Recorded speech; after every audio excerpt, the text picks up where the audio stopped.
The U.S. government is throwing checks at all the wrong things in all the wrong places.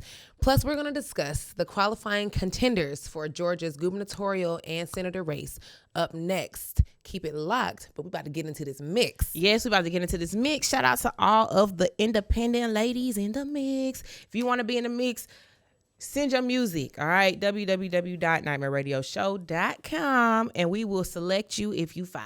If not, we'll get to you later. But keep it locked. We'll be right back.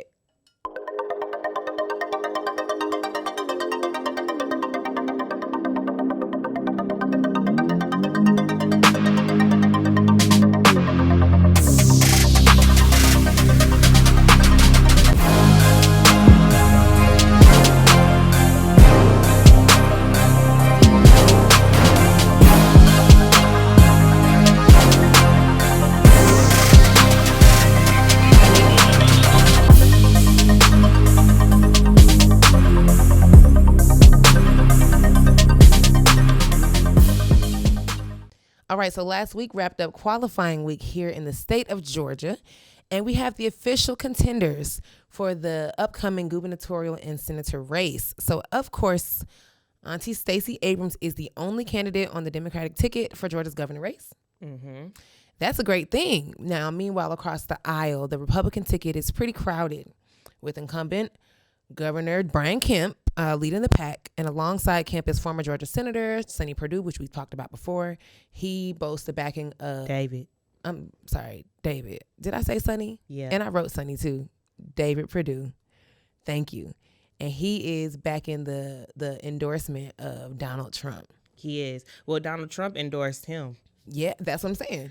He's definitely backing that endorsement from Donald Trump. So that's a really big split down the ticket. But there's also a South Georgian woman that's in the race too. Her name is Candace Taylor. Her website lists that the campaign theme is Jesus, Guns, and Babies. I thought that was worth mentioning because I got. Is she white?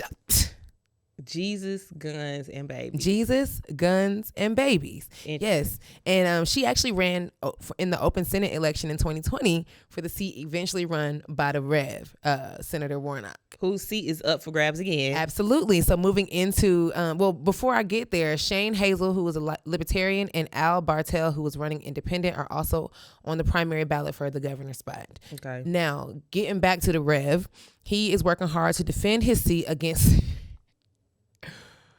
Herschel Walker. And who is Herschel? Oh, he's a former football player, Hall of Famer. Oh, I heard of him. Yeah. Maybe. I ain't gonna lie to y'all on this show. If I don't know him, I don't know that man. God bless him. Word to Kiki. Word to Kiki. I don't know that man. I wouldn't. If he was walking on the street right now, I would. Well, Herschel Walker is definitely an interesting contender for this seat. He's got a very interesting past, and I don't want to be that person that's just gonna dig up the past like that and flaunt and throw things in people's faces, but make sure you do your research on all of this.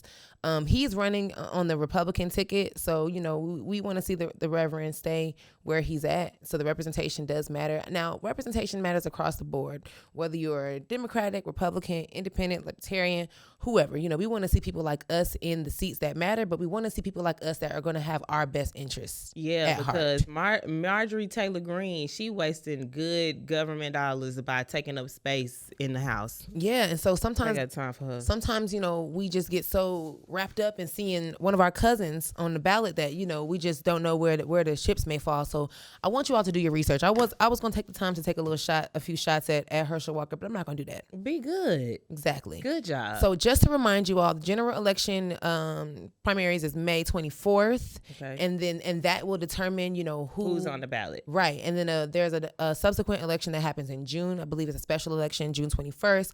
And we all know the big day comes in the fall, November 8th. So if you are not registered to vote right now, y'all know I'm a stickler for this shit right here. Yeah, you got to register to vote. But also, even if you are registered to vote, check to see where you are registered at, because they did some little redistricting. That's right. They did moving people around and all type of stuff. So just check your shit, because they mad about that 2020. They mad about the 2020 election. Upset. So yes, put your voice and your talk and all of what you got to say where your ballot is, and be a responsible citizen.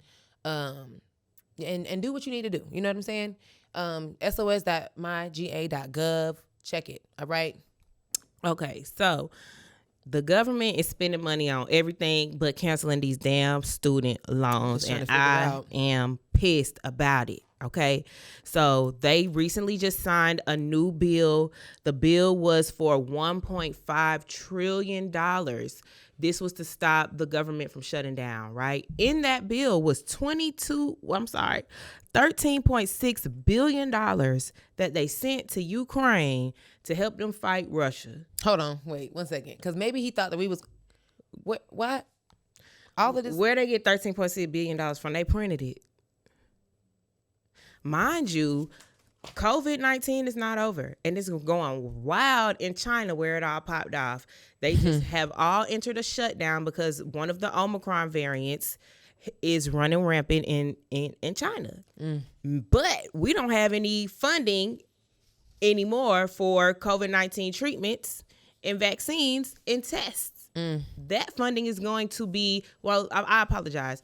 They requested, Joe Biden them are requesting $22 billion for additional funding for COVID-19. However, the money that was used, that was given out last year, all of it has not been accounted for yet. So they're going back and forth about, do they need more money or do they not need more money? I think, some of these little $1 billion that they signed off to Ukraine could have went towards whatever they were trying to do to help us continue to combat COVID, because we know it's not over. We know it's not over. But at the end of the day, where the hell y'all get $13 billion from to give to them? Meanwhile, over there in Ukraine, black people can't even escape. So what are we funding? Word to our girl Brittany, who will continue to be contained until May 19th, at least. Her too. So y'all playing, and black people, they need a put black y'all woman in to be office. up on the budget, because black mama on that budget, y'all right? In office, and this what y'all doing to us. Gas prices high as hell. Rent is increasing. Yeah. Black people getting evicted, losing their jobs. Anyway, cancel these student loans. We just gonna go right into the mix, and when we come back, we will get into our next guest. Keep it locked. We'll be right back.